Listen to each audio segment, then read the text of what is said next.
Hello YouTube वासियों, क्या हाल है आपके। आपका अपना चैनल स्पिरिचुअल विश्व में आपका स्वागत है। आज हम बात करेंगे गणेश जी की। आखिर गणेश जी को ही क्यों चुना गया महाभारत जैसे महान काव्य को लिखने के लिए। गणेश जी जिनकी पूजा सबसे पहले होती है, जिन्हें एक दंत के नाम से भी जाना जाता है, जिन्होंने कई राक्षसों का संहार किया, राक्षसों के प्रकोप से कईयों को बचाया। गणेश जी की आराधना सबसे पहले मानी जाती है। हर काम को शुरू करने से पहले सबसे पहले गणेश जी की पूजा की जाती है। ऐसा माना जाता है कि अगर आपको किसी भी काम में विघ्न, कोई अड़चन या किसी बात की तकलीफ़ होती है, या आप कोई नवा काम शुरू करना चाहते हैं, तो पहले गणेश जी की पूजा करिए। उससे आपको बहुत फ़ायदे होते हैं, बहुत फ़ायदे। आपके हर तरह के विघ्न, सारी परेशानियाँ दूर हो जाती हैं। आखिर गणेश जी को ही क्यों चुना गया महाभारत लिखने के लिए। पुराणों की माने तो वेद व्यास जी अपने ध्यान में लीन थे। तब ब्रह्मदेव जी आए और उन्होंने उनको महाभारत जैसा महान काव्य लिखने की सलाह दी। एक्चुअली हम सलाह नहीं कह सकते, उन्होंने एक तरह से आप समझ लीजिए कि जैसे हुक्म ही दे दिया कि हाँ, आप इसे लिखिए, महाभारत जैसा महान काव्य आप लिखिए। तब वेद व्यास जी ध्यान में बैठे और उन्होंने अपने तपोबल से जाना कि महाभारत की स्टोरी क्या थी, वो आने वाले, क्योंकि वो एक बहुत ही महान ऋषि थे, बहुत महान संत थे। अभी महाभारत हुई नहीं थी, पर उन्हें पता था, वो भविष्य बहुत सटीक देख लेते थे। अगर मैं वेद व्यास जी के बारे में आपको थोड़ा सा बताऊं, तो वेद व्यास जी विष्णु जी के ही अवतार थे।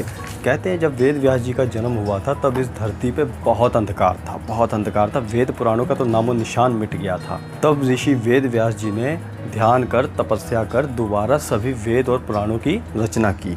जब उन्होंने महाभारत को समझा, तो उन्हें लगा कि ये तो एक बहुत महान कथा है, बहुत महान गाथा है, जिसमें कुछ श्री कृष्ण हो, जिनकी कहानी हो, जिसमें इतना बड़ा युद्ध हुआ हो।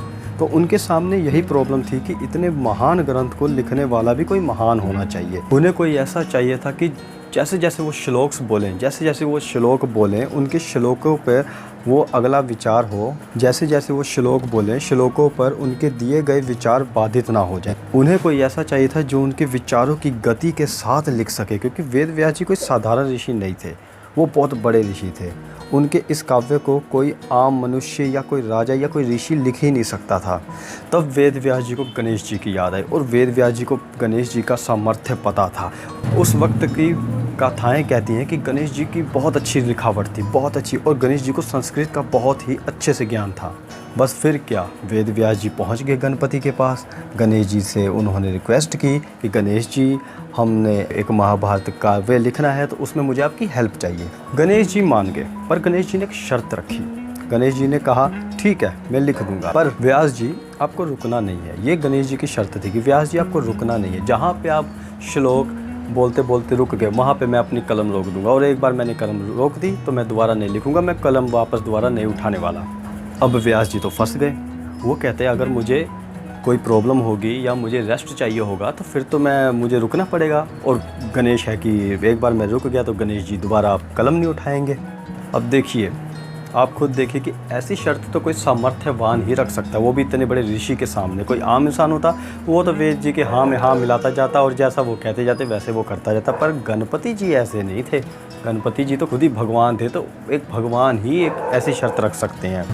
पर व्यास जी भी कम नहीं थे, उन्होंने भी शर्त रखी, और उन्होंने भी कहा कि ठीक है, मैं जो कहूँगा, जो श्लोक बोलूँगा, आपको उसको समझ के लिखना पड़ेगा, और अगर आप नहीं समझ सके तो पहले आपको उसको समझना पड़ेगा, फिर आपको लिखना पड़ेगा। इसी बात पे गणेश जी भी मान के, गणेश जी ने भी डन कर दिया कि ठीक है, मैं आप जो बोलेंगे मैं पहले उसे समझूंगा, उसका मतलब निकालूंगा, श्लोक का मीनिंग मैं पहले फाइंड कर लूँगा, उसके बाद मैं लिखूँगा। बस फिर क्या, गणेश जी ने लिखना शुरू किया, व्यास जी ने श्लोक पढ़ने शुरू किए, श्लोक बताने शुरू किए। और जब जब व्यास जी को लगता कि अब मुझे थोड़ा सा रेस्ट लेना चाहिए, तब वो गणेश जी को एक ऐसा द्विअर्थीय श्लोक बता देते। गणेश जी को उस श्लोक को समझने में थोड़ा वक्त लग जाता, और उसी बीच में जो भी छोटा मोटा अपना काम करना होता वो व्यास जी कर लेते। हमें कई ऐसे महाभारत में द्विअर्थीय श्लोक मिल जाते, और एक मान्यता के हिसाब से 3 साल लग गए थे महाभारत जैसे महान ग्रंथ को लिखने के लिए। अब आप खुद ही सोचिए, जो इतने बुद्धिमान भगवान के होते हुए भी 3 साल लग गए, तो आम इंसान और आम राजा कहाँ से लिख पाता। यही वजह थी कि शायद गणपति जी के अलावा शायद ही कोई ऐसा और होता, कोई देवी या देवता, शायद ही कोई ऐसा और व्यास जी को मिलना मुश्किल ही होता जो महाभारत ग्रंथ लिख सके, सिवाय गणेश जी के। इसी दौरान एक मान्यता और है, कहानी हमें और मिलती है कि इसी बीच गणेश जी की कलम टूट गई थी। अब शर्त तो लगी पड़ी थी। जब गणेश जी की कलम टूट गई थी तब कहते हैं उन्होंने अपना एक दांत तोड़ दिया था और उसकी कलम बना के उन्होंने दोबारा उस महाभारत को कंटिन्यू किया, दोबारा लिखना शुरू किया और इसी वजह से उनका नाम एक दंत भी पड़ा। आशा करता हूँ आपको ये वीडियो पसंद आएगी। मेरी अगली वीडियो को देखने के लिए मेरे चैनल को सब्सक्राइब कीजिए, कमेंट कीजिए और शेयर कीजिए। धन्यवाद।